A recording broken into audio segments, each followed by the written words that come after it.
So much going on here. You know what, with Hurricane Milton, you were talking about the eye kind of closing in on itself. That's not a good sign. That means this thing is getting even stronger yet again. Yeah, if it goes through that eye wall replacement, we could be seeing a bit of strengthening. And with this latest 5 a.m. advisory, they're thinking Category 4 strength at landfall. Wow. Now, I will say, regardless of the strength, the storm surge is going to be astronomical. I mean, we're talking 12 to 15 feet, and that's going to be taller than most people's homes. So you heard that message from the mayor of Tampa that if you don't leave, you could die. And right. Well, they're not going to put first responders in danger. No, they can't do that until after the worst of it's over. Oh, it just breaks my heart because I used to work there, and so many family and friends that are still there that, you know, hopefully a lot of folks did evacuate, but it's just truly incredible to see just how massive this storm is, and the wind field is only going to get bigger.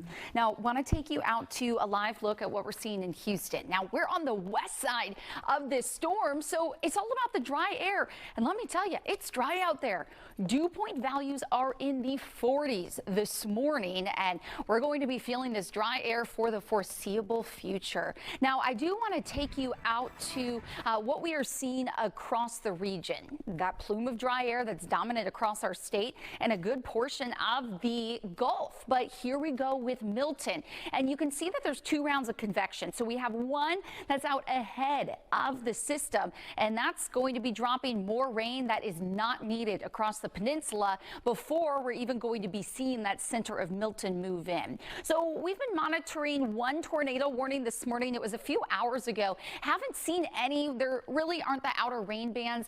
Most of them are still in the Gulf, but once they do come in, those small areas of rotation could be moving in. Now, I've covered several storms across the peninsula of Florida, and once they start, let me tell you, they don't stop. So it's still a Category 5 storm, and boy, is this strong. 160-mile-per-hour sustained winds. Now, the National Weather Service and National Hurricane Center thinking, yes, there's going to be some wind shear that this system will be moving into, but it doesn't look like much. That's why we're likely going to be seeing a Category 4 storm at landfall. Significant storm surge on the west side of the peninsula, but I want to take you into the wind threat. We are talking from Daytona Beach all the way down to just north of Port St. Lucie, so that includes the entirety of Central Florida. Likely going to be seeing those hurricane force winds as Milton makes its way across the peninsula throughout a good portion of tomorrow. So we're going to have more details on the exact timing,